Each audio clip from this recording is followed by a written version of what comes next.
నేను తీసుకొచ్చిన కంపెనీలు ఒక 20-25 ఉన్నాయి. 20-25 కంపెనీలు ఉన్నాయి రాష్ట్ర వ్యాప్తంగా ఇల్లు కడతాన్నారు. ఈ ప్రభుత్వానికి సేవకునిగా పనిచేస్తాను.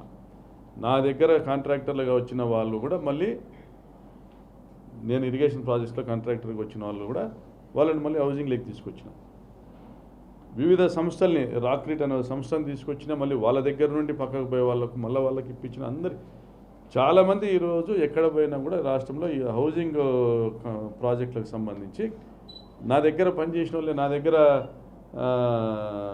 నా పిఏ అని చెప్పుకొని ట్రూ కాలర్లో కొడితే నంబర్ వస్తుంది నారాయణ రెడ్డి నా పిఏ అని పెట్టుకున్నాడు. గూడూరు బై ఎలక్షన్లో నాకు పరిచయం. That fellow also is doing. నాకు సంబంధం లేదు వాడితో, నాకు సంబంధం లేదు, మీరు ఇచ్చుకోండి కావాలంటే వాళ్ళకి, అతనికి నాకు సంబంధం లేదు. అతనికి ఇల్లు ఇచ్చినారు. నా పేరు చెప్పుకొని పోయిన వాళ్ళందరికీ కూడా ఇల్లు ఇచ్చినారు, కడుతున్నారు. కొంతమంది కట్టడంలే. I'm not responsible. నా పేరు చెప్పిపోయిన వాళ్ళకి, నేను పంపించిన వాళ్ళకి నేను రెస్పాన్సిబుల్. ఇళ్ల నిర్మాణం పూర్తి చేయాలనే తపన తాపత్రయంతో పనిచేస్తున్నాం. ఇప్పుడు కూడా వాడిని పంపించకూడదు, వానితో మనం ఇక్కడ పని చేయించుకోవాలా సర్వర్ అనే వానితో అనేసి ప్రయత్నం చేస్తున్నాం. సో ఇవన్నీ ఈ మధ్యలో ఈ సిపిఐ రామకృష్ణకి ఏమి అతనికి జబ్బేంది, సిపిఐ రామకృష్ణ కాంట్రిబ్యూషన్ ఏంది ఈ జిల్లాకి? ఇతను చంద్రబాబు బీజేపీతో పోతే ఇతను బీజేపీని కలుసుకొని పోతాడా రామకృష్ణ? చంద్రబాబు నాయుడు బీజేపీతో పోతాడు ఎలక్షన్కి, జనసేనతో బీజేపీతో. సిపిఐ రామకృష్ణ అతను తోక పట్టుకొని పోతాడా, నరేంద్ర మోడీ తోక పట్టుకొని పోతాడా? సిగ్గులేని జన్మ కాదా రామకృష్ణది? సిగ్గులేని జన్మ కాదా? అతనికి ఓట్లు వేసినారు అనంతపురం శాసనసభ్యునిగా.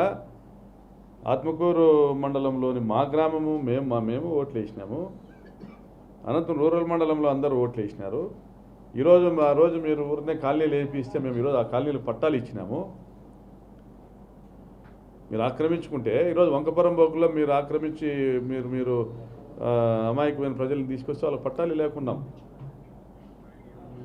సదాశివనగర్ కాలనీ కొంత, కకల్పల్లి కాలనీ పంచాయతీలో కొంత, వంకపురం బోకుల్లో ఈరోజు ప్రభుత్వం ఆర్గనైజ్డ్గా సచివాలయంలో ఆధార్ కార్డు ఇస్తే, ఈ గతంలో ఎప్పుడు కూడా ప్రభుత్వం నుంచి ఇల్లు శాంక్షన్ కాకపోతే వాళ్ళకి ఇల్లు ఇచ్చేస్తుంది. ఇంటి స్థలం ఉంటే కట్టుకోమంటా ఉంది, లేదంటే స్థలం కూడా ఇస్తూ ఉంది. వెరీ ట్రాన్స్పరెంట్గా ఈ 33 లక్షల మందికి పట్టాలు, 22 లక్షల మందికి ఇల్లు ఇచ్చింది గవర్నమెంట్.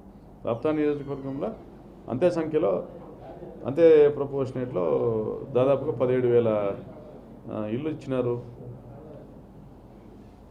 పని చేస్తున్నాము. What is the contribution of Ramakrishna? నన్ను విమర్శించే స్థాయి రామకృష్ణకు ఉందా? చిన్న పార్టీకి ఒక పెద్ద లీడర్ అనుకుందాం. అతను ఎమ్మెల్యేగా 5 ఏళ్ళు చేసినా, నేను ఎమ్మెల్యేగా 5 ఏళ్ళు చేసిన. నా కాంట్రిబ్యూషన్ చెప్పుకోవడానికి 100 ఉన్నాయి.